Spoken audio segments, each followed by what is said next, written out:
하신 하나님 아버지, 또 수요일 이 귀한 시간 또 주의 말씀을 들으러 나왔습니다. 단지 듣고 지식을 쌓으러 온 것이 아니라 이 말씀을 받아 순종하기 위해, 실천하기 위해, 또 말씀대로 살아가기 위해 나왔사오니 우리의 그 마음의 중심을 기뻐 받아 주옵시고 그렇게 귀한 말씀의 열매를 거두는 우리 모든 성도님들 될 수 있도록 축복하여 주시옵소서. 예수 그리스도의 이름으로 기도하옵나이다. 아멘. 찬송가 442장입니다. 442장 저 장미꽃 위에 있을, 같이 찬송하시겠습니다.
이어서 445장입니다.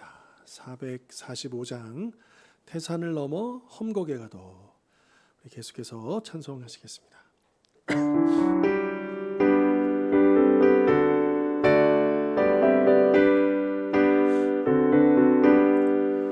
태산을 넘어 험곡에 가도 빛 가운데로 걸어가면 주께서 항상 지키시기로 약속한 말씀 변치 않네.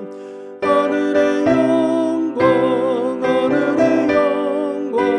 나의 맘속에 차고도 넘쳐 할렐루야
오늘 함께 나눌 말씀 고린도후서 8장입니다.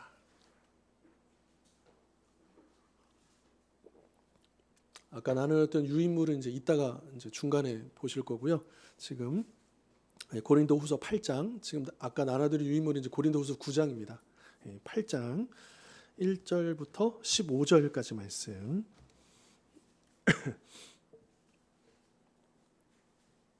제가 가진 성경으로 신약 294면입니다.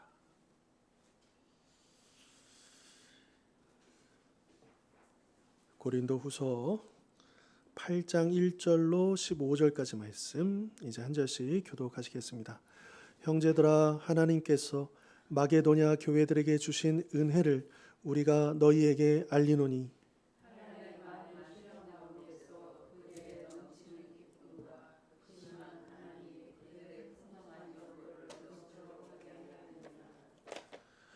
내가 증언하노니 그들이 힘대로 할 뿐 아니라 힘에 지나도록 자원하여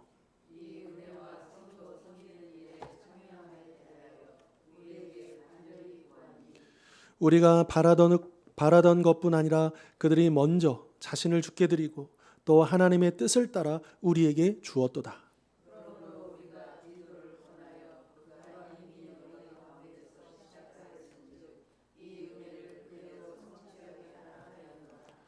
오직 너희는 믿음과 말과 지식과 모든 간절함과 우리를 사랑하는 이 모든 일에 풍성한 것 같이 이 은혜에도 풍성하게 할지니라.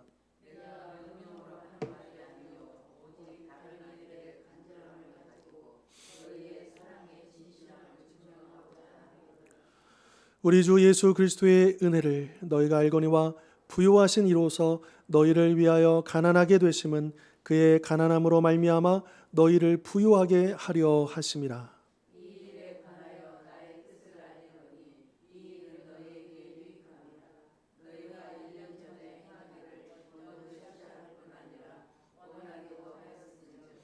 이제는 하던 일을 성취할지니 마음에 원하던 것과 같이 완성하되 있는 대로 하라.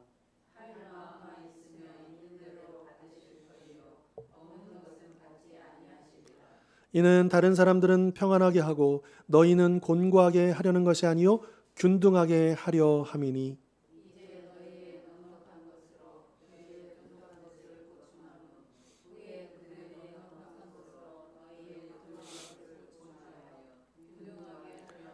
같이 읽겠습니다. 기록된 것 같이 많이 거둔 자도 남지 아니하였고 적게 거둔 자도 모자라지 아니하였느니라. 아멘. 자, 오늘 주제가 이제 관대함인데요. 좀 구체적인 내용을 보면 이제 관대하게 이제 나눈 이제 베품과 관련된 그런 주제입니다. 자, 일단 우리가 예수 그리스도의 제자, 그러니까 예수님의 제자라고 하면 예수님을 따라가는 사람들이죠. 근데 예수님께서 뭐라고 말씀하셨냐면 누구든지 나를 따르거든 전제 조건이 있습니다. 첫 번째가 뭡니까?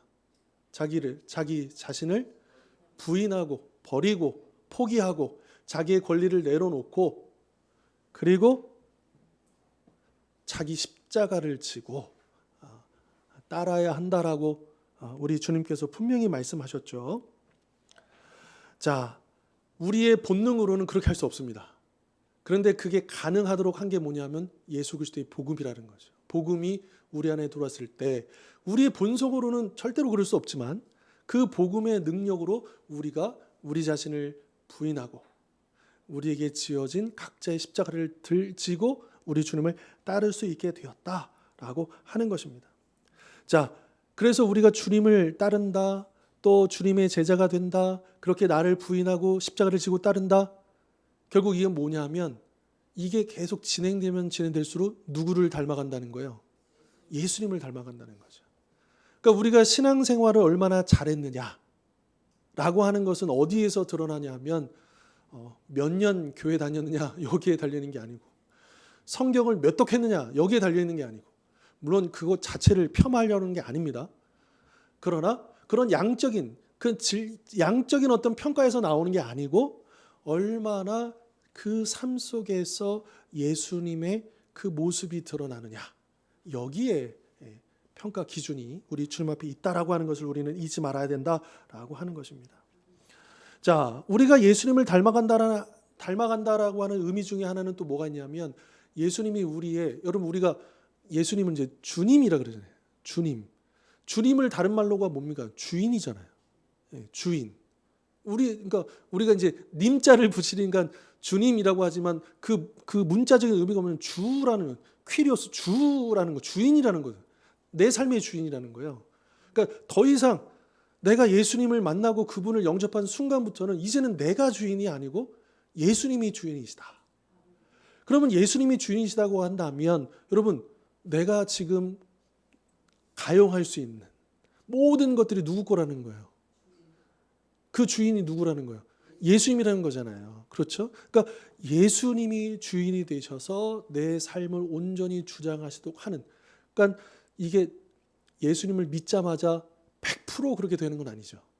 성화의 과정, 신앙의 그 연단의 과정을 통해서 점점 인격적으로 우리 스스로가 주님 앞에 자복하게 되고 내어드리게 되고 따르게 되는 것 아닙니까?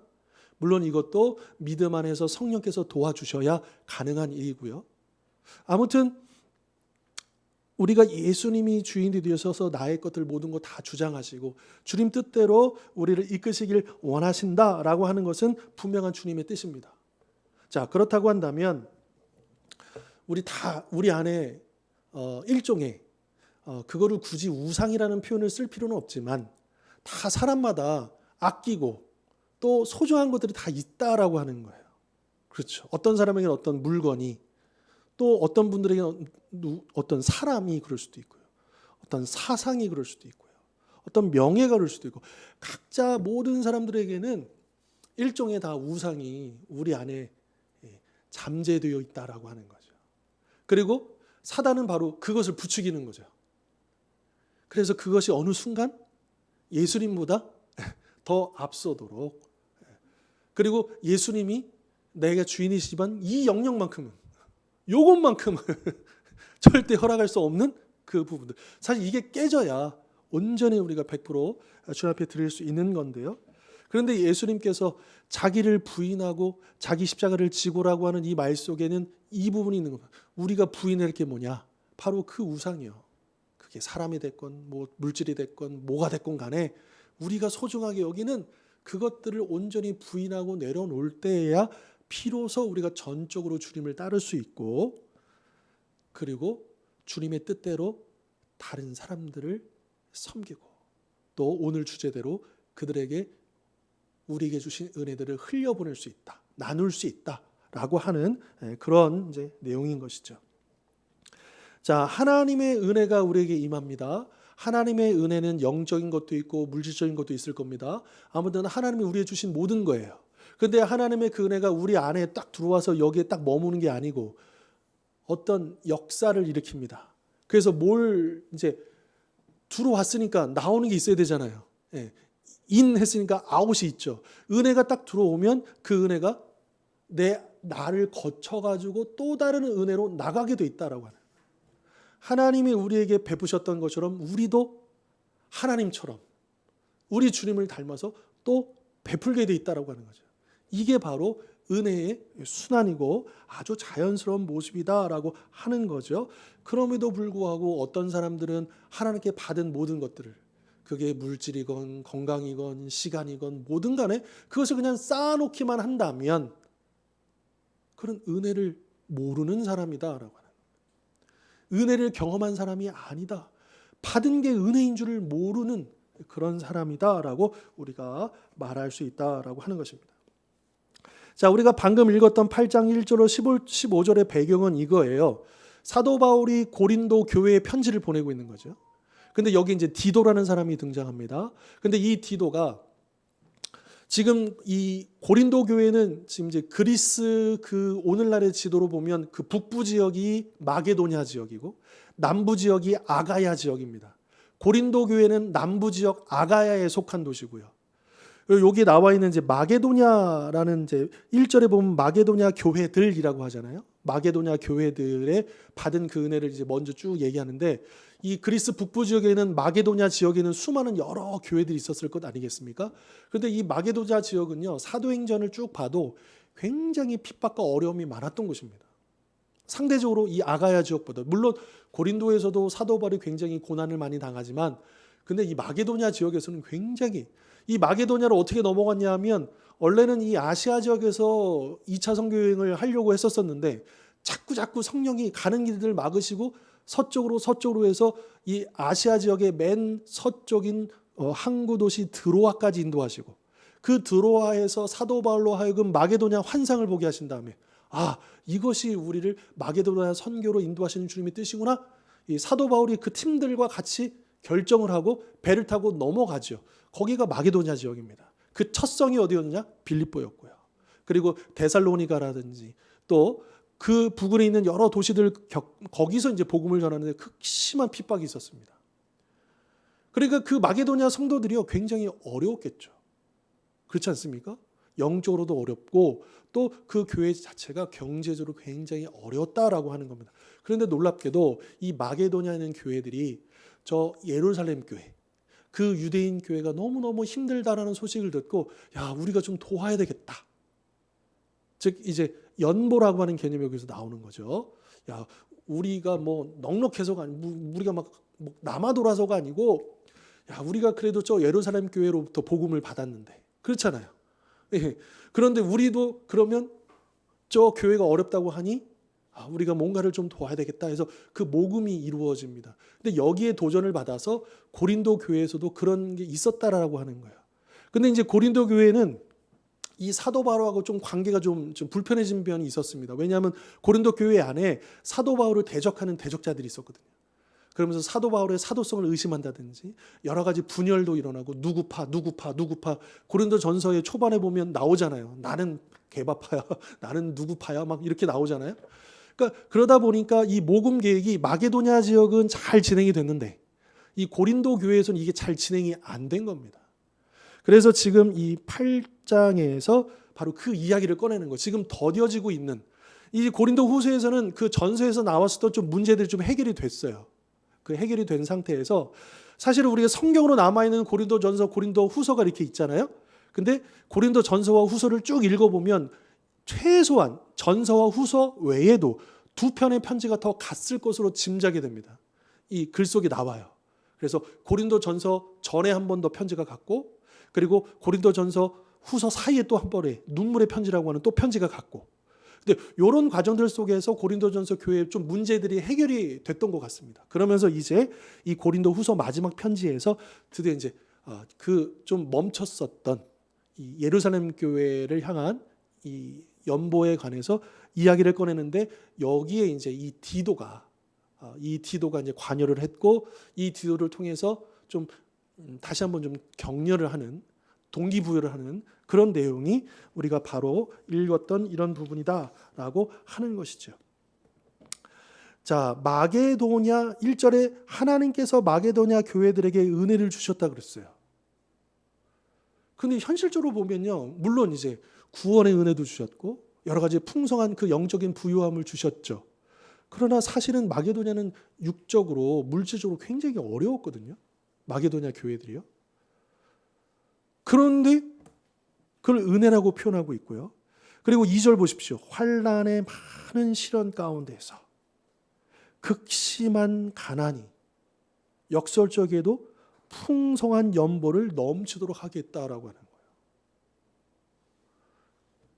거듭 사도 바울이 강조하는 게 지금 마게도냐가 굉장히 여유가 있고 아주 부자여서 지금 그 일을 하고 있는 게 아니고, 오히려 그런 어려움 중에도 이 마게도냐 성도들은 자신들이 받은 은혜가 너무 감사해서 또 그 은혜를 나누기를 원했다라고 하는 거예요.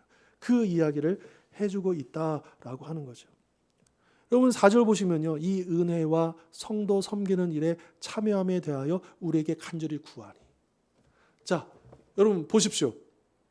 도움을 받는 사람이 간절히 요청하겠습니까? 도움을 주는 사람이 우리가 도와줄게 간절히 하겠습니까? 일반적으로 봤을 때요. 당연히 도움을 받는 입장에서. 그러니까 지금 이 상황에서 보면 예루살렘 교회가 오히려 우리를 좀 도와주십시오 이렇게 간절히 요청해야 되는 상황이고, 나머지 교회들은 일단은 좀 우리 좀 보고 우리가 어떻게 할 수 있는가 좀 이런 상황이잖아요. 근데 4절에 뭐라 그러냐? 오히려 마게도냐 성도들이요, 사도 바울한테 우리 좀 제발 좀 우리가 여기 동참하게 해달라고, 이 예루살렘 교회를 좀 돕게 해달라고 그걸 간절히 구했다는 거예요. 그 성도를 섬기는 일에, 여기서 말하는 성도는 예루살렘 교회 성도를 얘기하는 거예요. 근데 이게 마게도니아 주시는 은혜다라고 하는 거예요. 우리가 생각할 때 은혜는 받는 거잖아요. 그죠? 은혜는.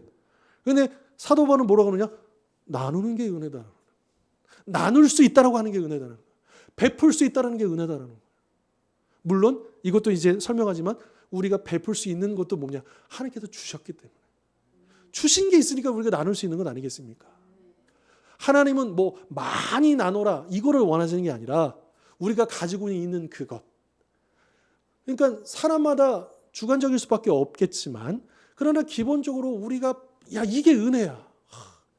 그래서 사람마다 이 감사의 표현이 다 다르잖아요. 어떤 사람은 우리가 봤을 때는 저거 굉장히 하는 은혜 받았는데도 감사할 줄 모르는 사람이 있고, 또 우리가 일반적으로 봤을 때는 뭐 그렇게 썩 뭐 대단한 거 아닌데도 어떤 사람은 그게 그 이상으로 지나치도록 막 오히려 받은 것보다 배로 감사하는 그런 모습도 우리가 보지 않습니까? 여기에 그 은혜가 달라진다라고 하는. 그러니까 우리가 받는 것만이 은혜가 아니고 받은 은혜를 나누는 것은 그 이상의 은혜고, 사실은 이것이 우리가 추구해야 할 진정한 은혜다라고 하는 것을 우리가 기억해야 한다라고 하는 것이죠. 자, 예수님은 부요하신, 자 9절 보실까요? 너희가 알거니와 부요하신 이로써, 그러니까 예수 그리스도의 은혜를 설명하는 거예요. 예수 그리스도께서는 부요하신 분인데 너희를 위해 가난하게 되셨다라고 얘기하죠. 그리고 그의 가난함으로 말미암아 너희가, 우리가 부유하게 되었다라는 거예요. 여기서 부요함, 가난함은 돈의 이야기가 아닙니다. 그러니까 예수님께서 부유하셨는데 가난하게 되었다는 것은 단지 돈의 이야기가 아니고 예수님이 얼마나 영광스러운 분이셨습니까?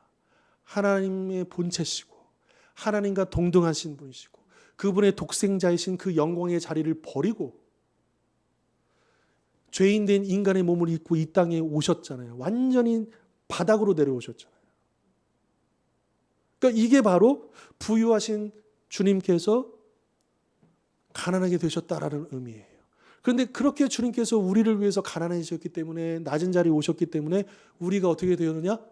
우리는 영적으로 완전히 피폐하고 가난한 자였지만 그러나 이제 하나님의 자녀로서 그런 부유함에 이르게 되었다라고 하는.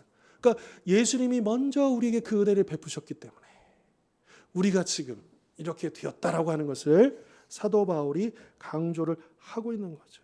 이런 은혜를 받은 우리가, 너희가, 고린도 교회 성도들이 가만히 있을 수 있겠느냐라고 하는 거예요.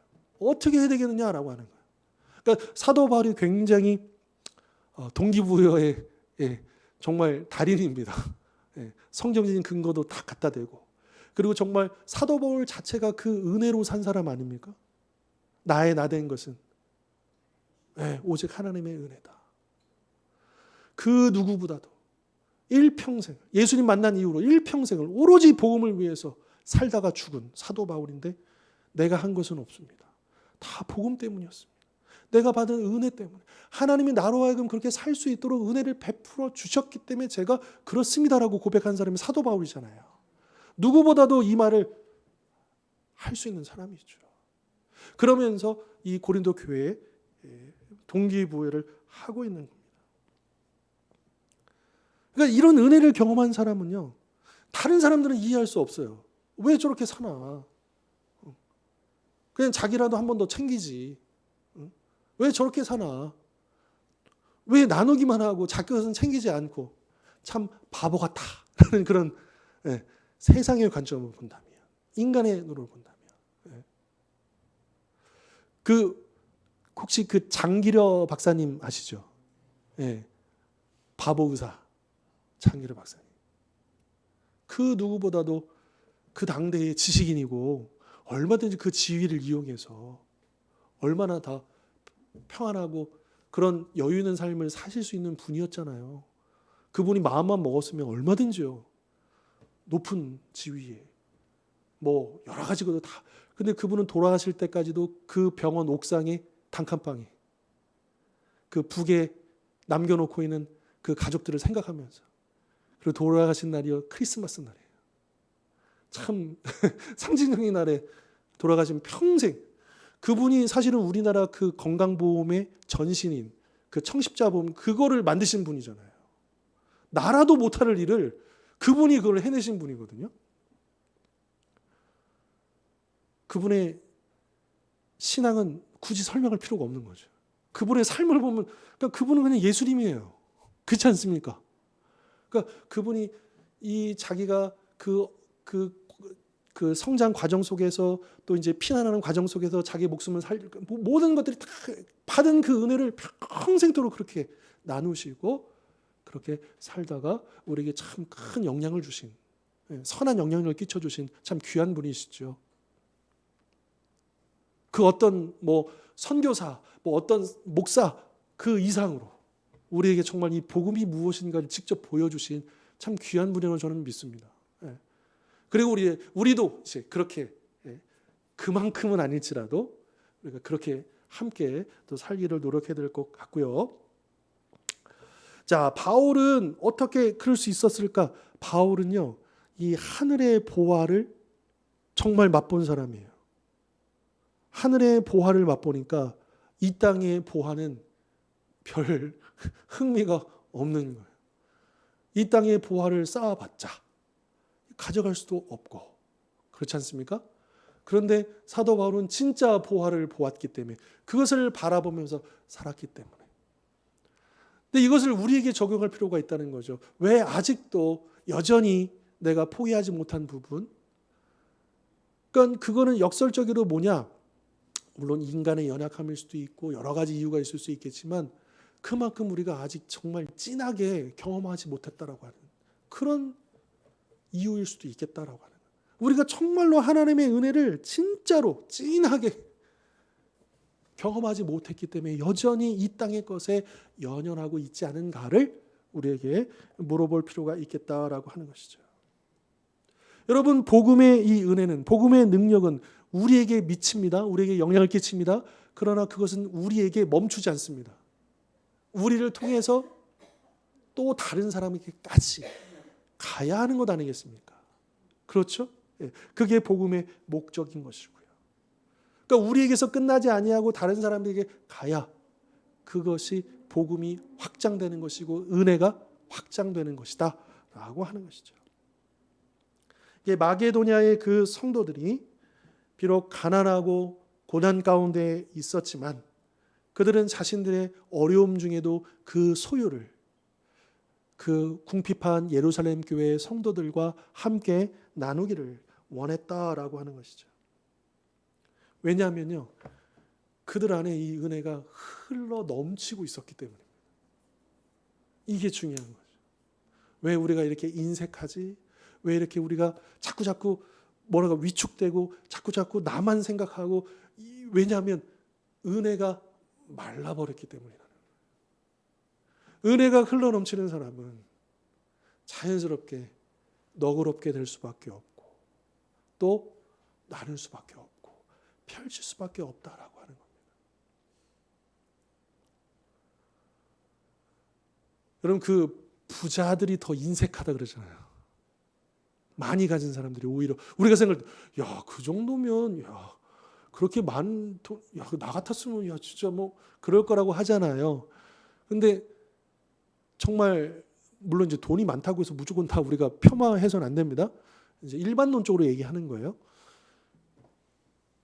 나누지 못한다라고 하는 것은 말라버려 있다는 거예요. 은혜가 말라버렸다는 거예요. 이거를 우리에게 한번 적용해 보았으면 좋겠고요. 아까 이제 4절에 보시면 이 은혜와 성도 섬기는 일에 참여함에 대하여 우리에게 간절히 구하니라고 돼 있잖아요. 이거를 제가 이제 세 번역 그 나눠드린 건 9장의 내용이고요. 요 8장 4절은 제가 읽어드릴게요. 세 번역 성경이 이렇게 돼 있어요. 그들은, 그러니까 이제 마게도냐 성도들은 성도들을 구제하는 특권에 동참하게 해달라고 우리에게 간절히 청하였습니다. 그러니까 여러분, 이 구제하는 일, 나누는 일, 섬기는 일을 특권이라고 얘기합니다. 특권은 아무나 하는 게 아니에요. 돈이 많다고 해서 하는 게 아닙니다. 소유가 많아서 할 수 있다고요? 노요. 마음이 있어야 돼요. 은혜 받은 마음이 있어야 돼요.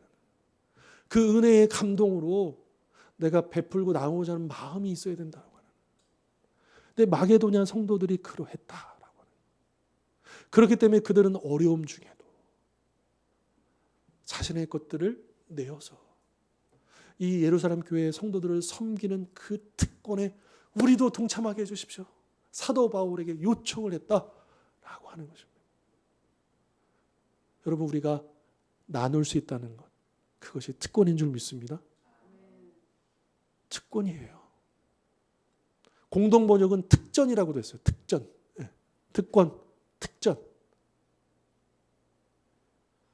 여러분, 우리 주원교회가 매달마다 하나님 주신 그 축복과 은혜를 가지고 매월마다 우리가 선교사님들, 또 여러 불우한 이웃들과 아동들, 또 복지관 이렇게 후원하잖아요. 우리가 나누잖아요. 우리 교회의 어떤 규모나 또 여러 가지 이런 부분에 비해서 결코 적은 비율은 아닐 수 있어요. 물론 이것도 주관적일 수 있어요. 저는 감사하면서도 더 비율이 높아졌으면 좋겠다 싶은데, 또 어떤 분들은 이거 좀 지나친 거 아니야? 라고 생각하실 수도 있어요. 뭐 그것을 우리가 논쟁하자는 거 아닙니다. 근데 중요한 것은 뭐냐? 우리 교회가 개척할 때부터 그 마음을 하나님께서 저에게 주셨고, 그리고 우리 개척할 때 시작하셨던 우리 성도님들이 또 거기에 동참해 주셨고, 또 지금까지도 또 함께하는 우리 모든 성도님들이 동의해 주시고 이 일에 동참해 주시기 때문에 우리가 가능한 거잖아요. 우리 그 선교사님들, 또 해외 아동, 지역 아동, 결식 아동 그 사역에, 또 복지관 사역에 여러분, 우리가 매월마다 94만 원씩 후원합니다. 금액적으로도 결코 적은 금액이 아니에요. 우리가 뭐 매월 그 15만 원씩 비전 트립 적립하고 10만 원 10주년 사업 적립하는 거 빼고 매월 94만 원씩, 그리고 우리가 개척해서 지금까지 계속해서 그 금액이 계속해서 늘어왔어요. 왜 그러느냐? 우리는 원칙은 달라지지 않았어요. 뭐요? 10분의 1이라는 원칙은요. 그런데 하나님께서 우리가 정해놓은 그것을 기뻐하셨기 때문에 하나님이 더 주셨다고 저는 믿습니다. 물론 우리 성도님들의 헌신과 눈물이 있었기 때문에 그게 가능했지만, 그러나 근본적으로 하나님이 우리에게 주신 거예요. 우리 성도님들을 통해서 주신 거예요. 우리의 교회가 하나님께서 기뻐하시는 일들을 계속 하니까 하나님이 여러분 더 주고 싶지 않으셨을까요? 그렇죠. 우리가 원하는 바 그 일들이 아니라 하나님이 기뻐하시고 원하시는 그 일들을 하려고 하면 할수록 하나님은 더 주실 것이라 저는 믿습니다. 이게 은혜 받은 사람, 은혜 받은 교회가 보이는 모습인 거예요. 여러분, 주변의 지인들에게 물어보십시오. 교회 다니는 분들 많잖아요. 물어보셔요. 어떤 교회가 이런 원칙을 가지고 이렇게 나누려고 하고 있는가? 물론 그렇다고 해서 우리 교회가 굉장히 엄청 막 상 받을 정도로 그렇게 엄청 뭐 1등 할 정도로 잘하고 있다고 생각하지 않습니다. 저는 아직도 더 했으면 좋겠는데, 그러나 이제 이따가도 나누겠지만 이 그 헌금 나누고 베푸는데 원칙이 있거든요. 자기 형편에 따라.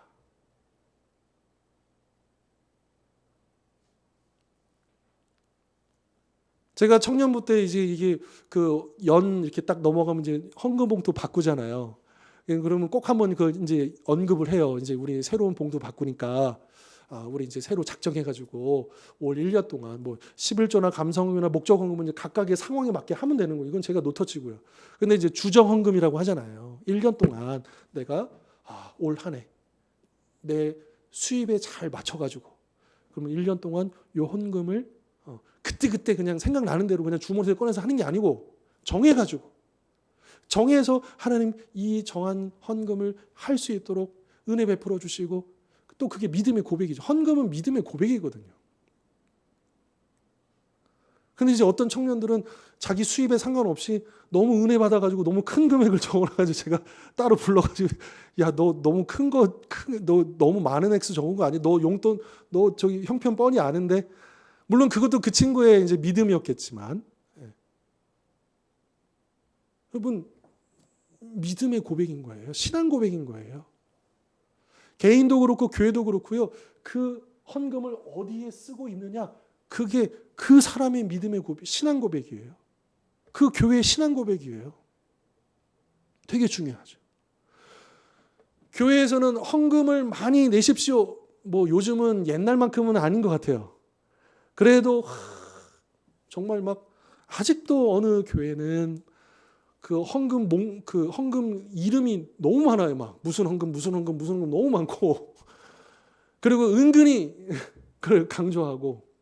좋아요. 그것도 좋아요. 그러면 그 모아진 헌금을 얼마나 하나님 뜻대로 쓸 거냐, 이것도 강조해야죠.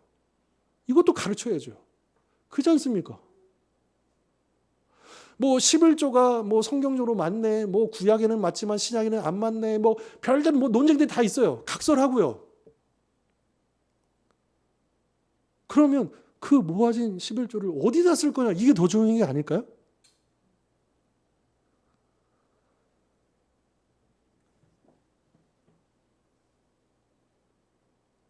예수님께서도 우리의 마음이 어디에 있다 그랬어요? 내 보물에 있다 그랬잖아요. 그러니까 우리가 각 가정마다 지출 목록을 한번 체크해 보십시오. 거기에 우리 마음이 가 있는 겁니다. 그런 거예요. 물론 최소한의 어떤, 이따가도 또 언급되겠지만 기초적인 우리의 필요들이 있어요.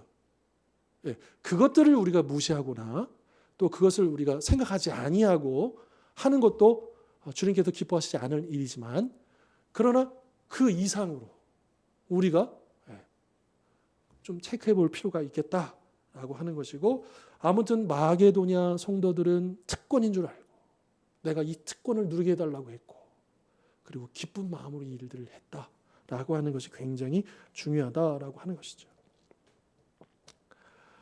자, 그리고 이제 여러분들 이제 우리 성경책으로, 개역 성경으로도 9장을 보시고, 그리고 이제 유인물, 그것도 같이 이제 비교해 보시면 좋을 것 같아요. 일단 저희 8장 좀 더 보겠습니다. 8장 10절부터 15절. 이 부분 제가 좀 설명을 좀 했고, 넘어가서 그러면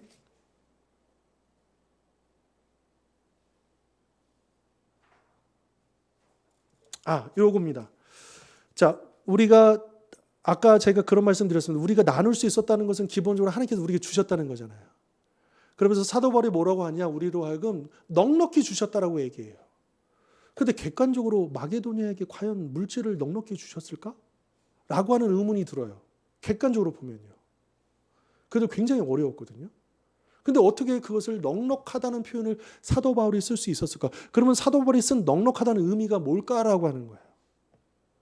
여기서 말하는 넉넉함이라고 하는 건 뭐냐면, 나 자신을 위해서 쓸 거 다 쓰고 남는 거를 얘기하는 게 아닙니다. 여기서 말씀하시는 넉넉하다라고 하는 것은 최소한의 필요를 충족한 후에도 남는 거.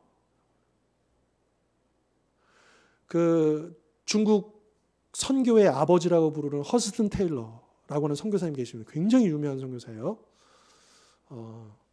몇 세기 전의 사람이죠. 근데 그분이 선교를 나가기 전에 어떤 훈련을 했냐면, 이제 이분은 이제 영국 사람인데, 자기 자신 훈련을 계속 어떻게 했냐면, 이제 선교지 가서 살아야 되니까 여러 가지 후원 관련된 상황이라든 뭐 이게 여의치 않을 수가 있잖아요.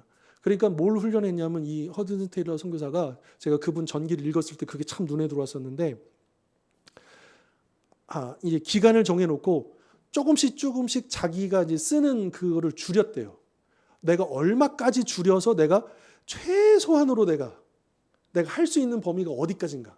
그러니까 예를 들면 한 달에 내가 뭐 100만 원 갖고 살 수 있을까? 90만 원 갖고 살 수 있을까? 80만 원 그러니까 점점 줄이면서 딱 그 지점을 찾았대요. 여기까지는 내가 필요하구나. 그래서 본인이 할 수 있는 기도하면서 그렇게 그 지출을 조정해 보면서 최소한 그 훈련을 하시고 선교지로 가셨더라고요. 그러면서 그곳에서 수십 년 동안 그곳에 수많은 열매를 거두고 이 중국 선교의 아버지라고 부를 정도로 그 허드슨 테일러 그 재단도 있을 거예요. 그 선교 그 센터가 어마어마한 일들을 했습니다. 근데 이분이 그런 훈련을 하셨더라고요.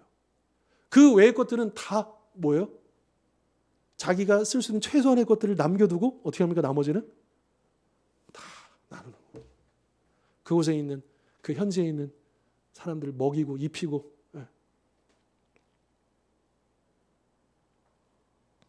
그리고 반대로 부족한 것은 뭐냐? 그 최소한의 것도 안 되는 걸 부족하다고 얘기해요. 기준이 다르죠. 우리가 생각하는 넉넉함의 기준, 우리가 생각하는 부족함의 기준이 성경의 기준과 우리의 기준과는 다르다라고 해요. 제가 이제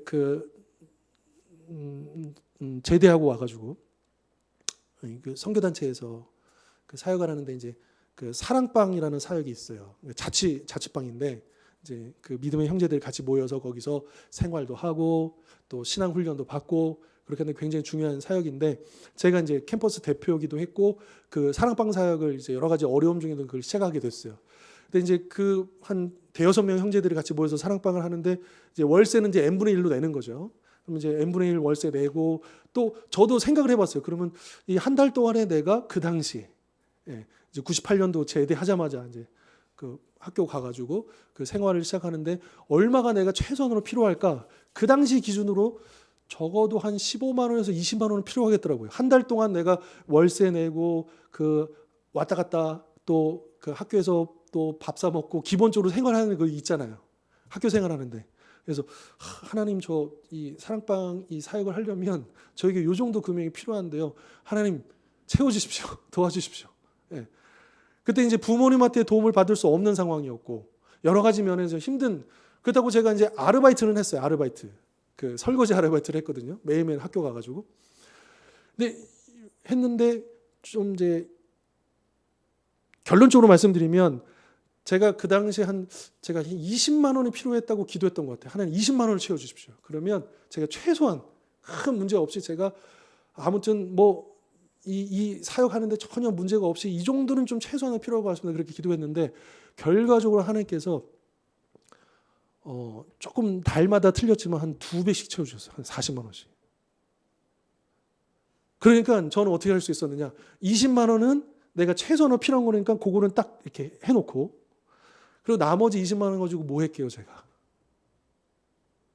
이거 하나님 주신 거잖아요. 그 당시에도요. 점심 못 사 먹는 후배들이 있었거든요. 집이 어려워가지고. 그러니까 어떻게 하냐면 걔네들 막 데려다가 밥 사 먹이고 또 누구 필요하면 이렇게 하고 너무나도 기쁜 마음으로 그걸 쓸 수 있는 거예요. 이건 누구 거예요? 네. 저는 얼마 구했어요? 20만 원만 채워줘도 저는 감사합니다 했는데 하나님께서 막 30만 원 주시고 40만 원 주시니까 10만 원, 20만 원은 너무너무 넉넉한 거예요. 그러니까 이거를 아깝다는 생각이 하나도 안 드는 거예요. 그 당시에. 그때 뭐 제가 한 20대 뭐 제대했을 때가 23살, 24살. 그러니까 지금 기준으로 보면 참 어린 딸이었지만 제가 생각해도 그 당시 20대에 저는 참 기특했다는 생각이 들더라고요. 하나님 그런 은혜를 주셨어요. 그리고 기쁨으로 나누고 그리고 어려운 그 후배들, 동료들하고 친구들하고 같이 그런 것들을 나누고 그 흘려보내는 기쁨이요.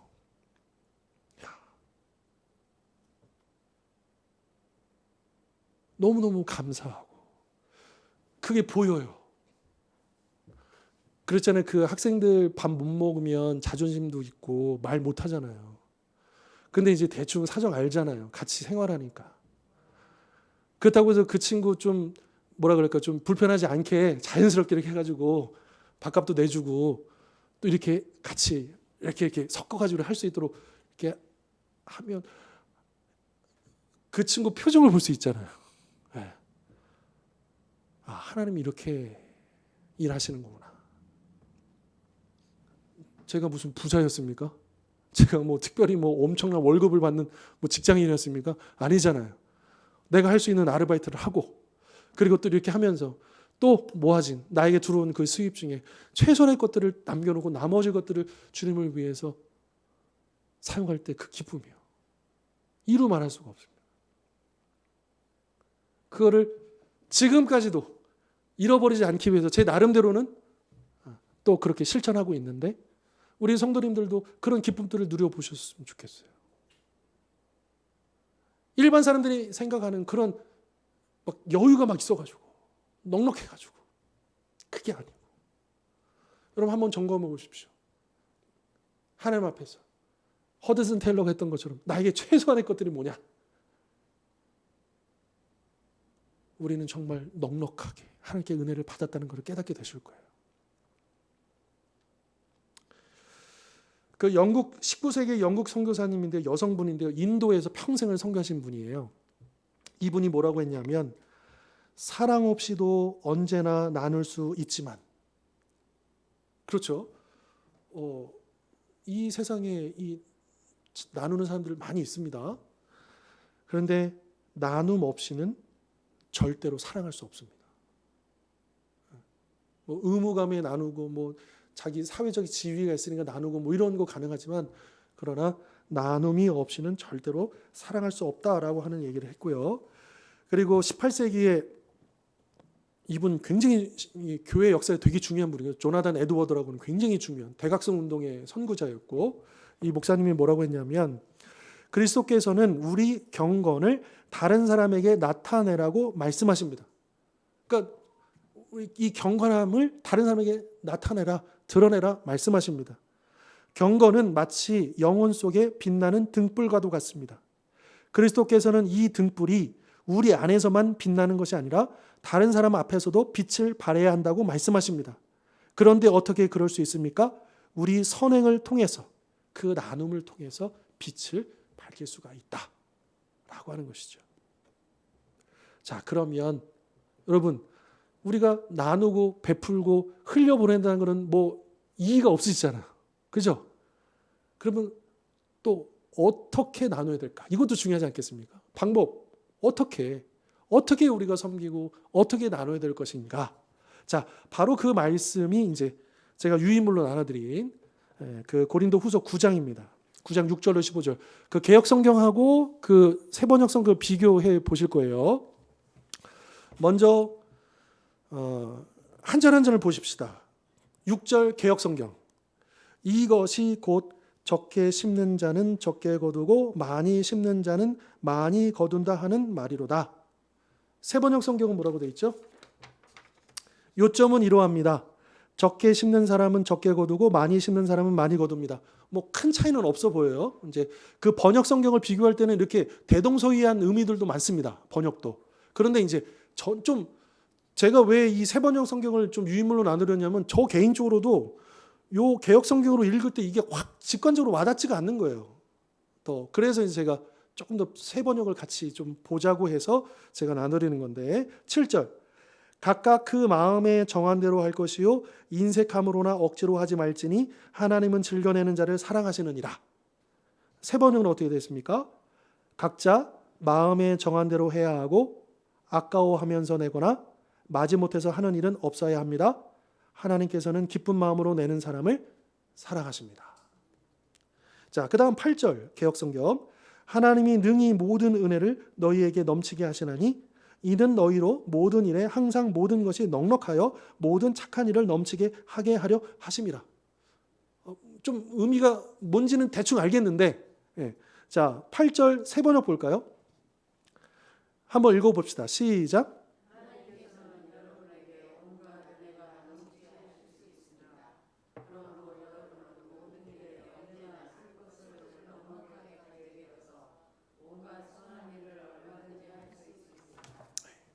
저는 이 8절을 그렇게 이해를 해요. 아까 말씀드린 대로 우리 주원교회가 하나님께서 기뻐하시는 그 일들을 선한 일들을 막 하려고 하니까 하나님이 어떻게 하셔요?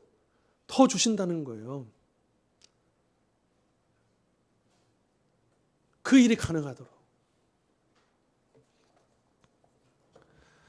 자, 9절 개역성경. 기록된 바 그가 흩어 가난한 자들에게 주었으니 그의 의가 영원토록 있느니라 함과 같으니라.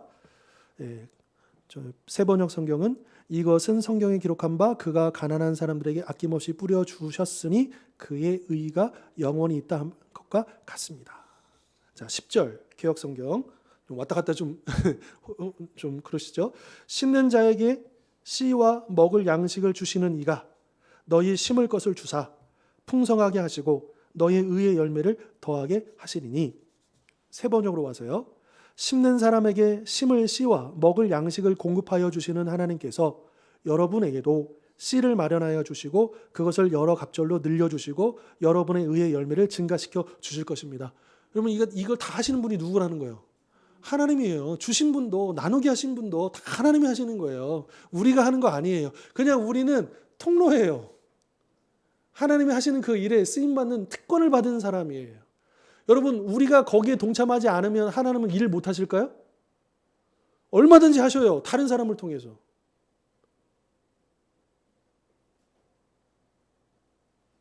여러분 우리가 하나님을 위해서 이렇게 하고 있지 어깨에 힘주면 안 돼요. 마게도냐 성도들이 사도 바울에게 우리도 좀 동참하게 해주십시오. 이 특권에 이렇게 매달렸던 것처럼 우리가 그래야 돼요. 하나님 우리 교회가 제발 이렇게 쓰임받게 해주십시오. 우리 가정이 그렇게 쓰임받게 해주십시오. 제가 그렇게 쓰임받게 해주십시오라고 그렇게 우리가 매달려야 돼요. 그렇지 않습니까? 하나님은 우리가 아니고라도 얼마든지 쓰실 수 있는 사람이 널려 있어요. 거기에 우리가 동참하는 것이 우리가 하나님을 위해서 대단한 일을 하는 게 아니다. 착각하면 곤란하다라고 하는 겁니다. 11절 개역성경. 너희가 모든 일에 넉넉하여 너그럽게 연보를 함은 그들이 우리로 말미암아 하나님께 감사하게 하는 것이라. 새 번역 성경은요. 하나님께서 여러분을 모든 일에 부유하게 하심으로 여러분이 후하게 헌금을 하게 될 것입니다. 우리가 여러분의 헌금을 전달하면 많은 사람이 하나님께 감사를 드리게 될 것입니다. 요 11절 같은 경우는 조금 더 직관적으로 와닿죠. 새 번역이요. 12절 개역성경이요. 이 봉사의 직무가, 그러니까 지금 이 헌금하는 거, 나눔하는 거, 이거를 봉사의 직무라고 표현하고 있어요. 이 봉사의 직무가 성도들의 부족한 것을 보충할 뿐 아니라 사람들이 하나님께 드리는 많은 감사로 말미암아 넘쳤느니라. 새 번역이요. 여러분이 수행하는 이 봉사의 일은 성도들의 궁핍을 채워줄 뿐만 아니라 많은 사람들로 하여금 하나님께 감사를 넘치게 드리게 할 것입니다. 13절 개역성경. 이 직무로 증거를 삼아 너희가 그리스도의 복음을 진실히 믿고 복종하는 것과 그들과 모든 사람을 섬기는 너희의 후한 연보로 말미암아 하나님께 영광을 돌리고. 자, 13절 새 번역. 여러분의 이 봉사의 결과로 그들은 하나님께 영광을 돌릴 것입니다. 그것은 여러분이 하나님께 순종하여 그리스도의 복음을 고백하고 또 그들과 모든 다른 사람에게 너그럽게 도움을 보낸다는 사실이 입증되었기 때문입니다. 14절 개역성경. 또 그들이 너희를 위하여 간구하며 하나님이 너희에게 주신 지극한 은혜로 말미암아 너희를 사모하느니라. 15절 계속. 말할 수 없는 그의 은사로 말미암아 하나님께 감사하노라. 자, 새 번역이요. 그들은 또한 여러분에게 주신 하나님의 넘치는 은혜 때문에 여러분을 그리워하면서 여러분을 두고 기도할 것입니다. 말로 다 형언할 수 없는 선물을 주시는 하나님께 감사합니다. 자, 여기서 우리가 주목할 거. 이 글을 마지막에 하나님 감사합니다 찬양하고 있죠. 그 이유가 뭘까요? 우리가 나누고 베푸는 게 예배다. 우리가 시간과 장소를 정해가지고 반주에 맞춰서 찬양도 하고 대표기도도 하고 이것만이 예배가 아니고 로마서에서 말씀하고 있는 매일매일 산 제사를 드리는 참된 예배가 뭐냐? 우리의 삶 속에서 우리에게 주신 은혜를 나누고 베풀므로 하나님의 영광이 드러나는 것. 그게 바로 진정한 예배다. 삶의 예배다라고 사도 바울이 말하고 있다라고 하는 것이죠.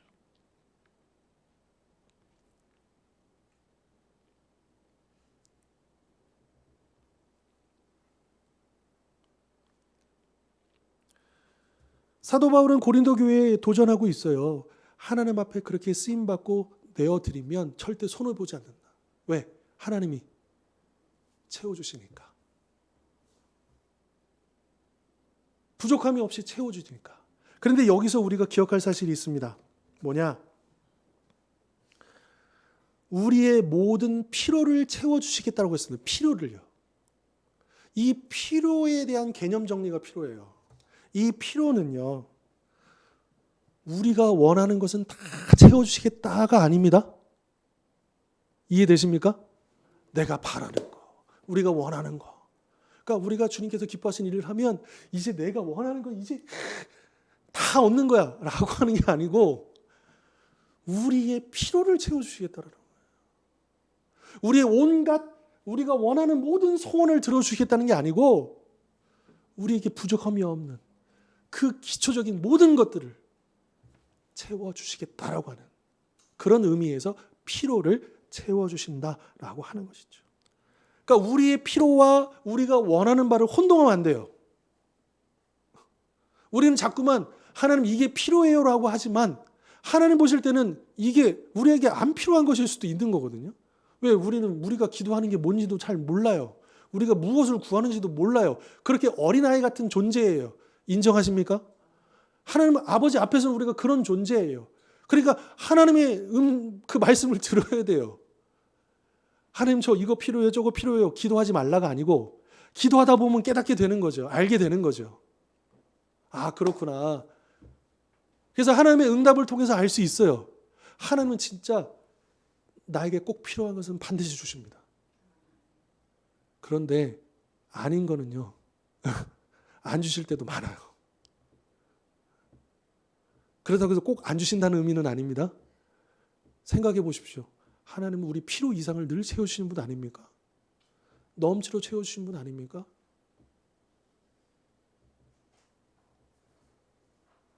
지금까지 우리가 살아온 시간을 쭉 보십시오. 우리가 어떻게 이렇게 살 수 있었지? 하나님이 우리 필요만 채우셨겠습니까? 그 이상으로 부어주셨죠. 그렇지 않습니까? 얼마나 감사하고 얼마나 은혜입니까?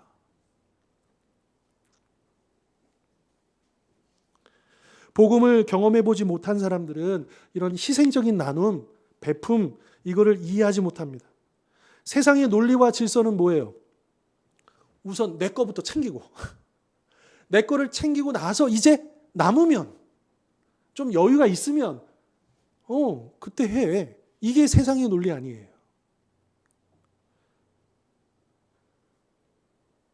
그러나 그런 논리로는 나눌 수 없을 겁니다. 절대로. 절대로 없어요.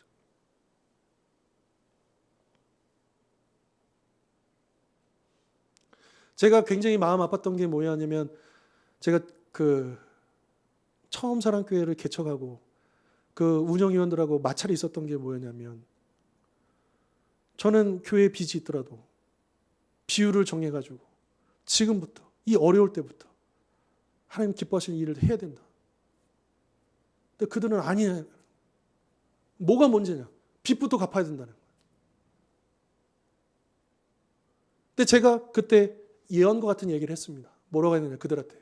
야, 지금 이 어려울 때 빚이 있을 때 이거 시작하지 못하면 나중에 빚 다 갚아도 못한다.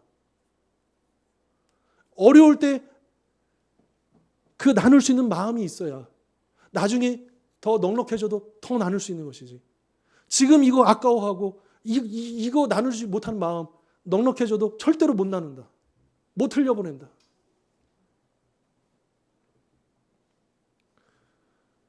그래서 그곳에서 2년 동안 하나님이 그 교회에 부어주셨어요.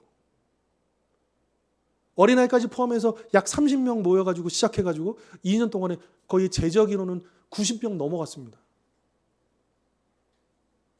1년 예산이 2년 차 때 제가 어름짐작해도 거의 2억 가까이 나왔어요.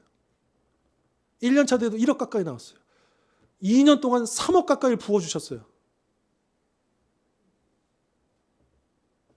하나도 한 게 없습니다. 빚은 갚았죠. 지하 50평에서 지상 70평으로 옮겼죠. 그런데 선교와 구제 3년 동안 하나도 안 했습니다. 그런데 제가 주원교회 개척하고 첫 해에 했던 선교와 구제 그 금액이 그 2년 동안 있었던 것보다 더 많이 했습니다. 돈이 많아서요? 여유가 있어서요? 마음의 문제입니다. 우선순위의 문제입니다. 은혜가 무엇인지를, 복음이 무엇인지를 깨달을 때 그 일들이 가능하다고 하는 거예요. 결론입니다. 얼마나 가지면 충분할까요? 우리는 조금만 더라고 생각합니다. 하지만 이 땅에서 충분함을 뒤쫓는 것은 솔로몬의 말처럼 바람을 잡으려는 것이나 다름이 없습니다. 역사상 가장 유력하고 명망있던 왕인 그는 자신이 꿈꿀 수 있는 것보다 훨씬 많은 것을 소유한 사람이었습니다. 전도서 2장 4절로 11절에서 그는 자신이 얻고자 했던 소유물들을 열거합니다. 집들, 과원, 못, 노비, 소와 양떼, 은과 금, 처첩들, 예술과 예술가들, 그러나 결국 그는 자신이 쌓은 모든 것이 헛되다라고 말합니다. 왜 그랬을까요? 솔로몬은 그 이유를 하나님이 사람들에게는 영원을 사모하는 마음을 주셨느니라 이렇게 밝히고 있습니다. 우리 삶에 내재한 근원적인 결핍은 오로지 하나님만이 채우실 수 있습니다. 우리는 하나님의 형상으로 지어졌습니다. 달리 말해 우리는 영원을 위해 창조된 것이죠. 물질적인 소유는 우리 마음속 깊은 곳에 갈망을 채워주지 못합니다. 오직 하나님만이 채워주실 수 있습니다. 하나님을 경험할 때 우리는 비로소 돈과 소유물의 실체를 깨달을 수 있습니다. 모든 소유물은 기쁨의 원천이 아니라 베풀며 살아갈 때 누릴 수 있는 기쁨이요, 그 기쁨을 위한 수단일 뿐입니다.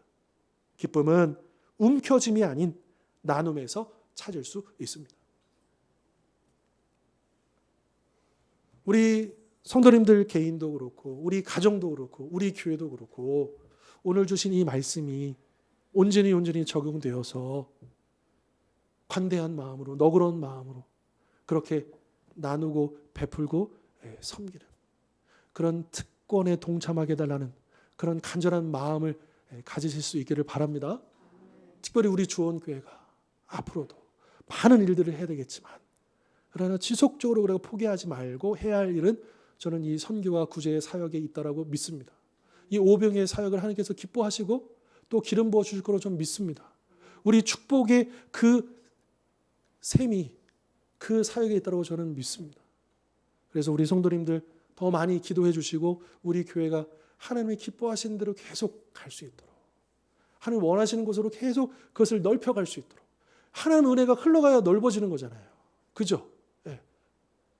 그런 교회로 쓰임받을 수 있도록 또 계속해서 기도해 주시고 동참해 주시기를 주님의 이름으로 축복합니다. 우리 한 1, 2분 정도 오늘 주신 말씀 붙잡고 기도했으면 좋겠습니다. 하나님, 우리의 넉넉함이 무엇인지 다시 한 번 더 깨닫게 해 주십시오.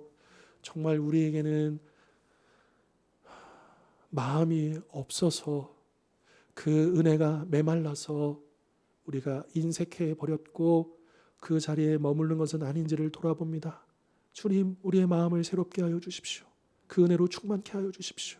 그 받은 은혜가 얼마나 큰 것인가를 다시 한 번 더 깨닫게 하여 주십시오. 그래서 흘러넘치게 하여 주십시오. 나를 통해, 우리 가정을 통해, 우리 교회를 통해서 하나님의 그 은혜가 확장되고 흘러가고 이 세상을 변화시키게 하여 주시옵소서. 우리 간절한 마음 모아 잠시 기도하고 제가 마무리하겠습니다. 함께 기도하시겠습니다.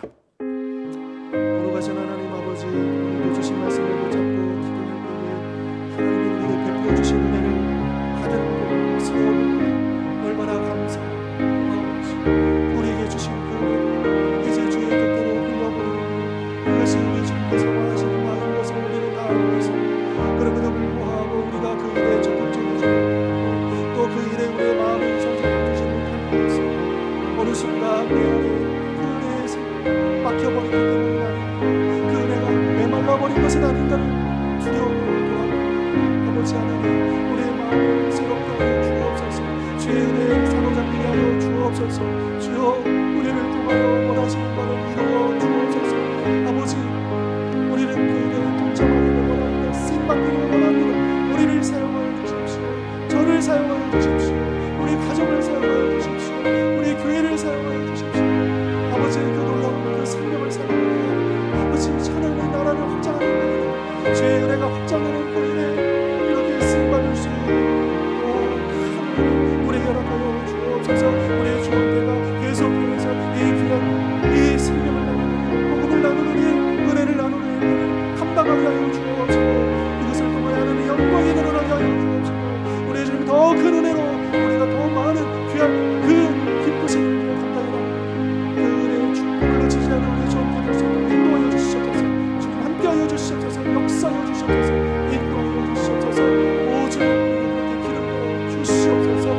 오직 감사합니다. 감사합니다. 주님.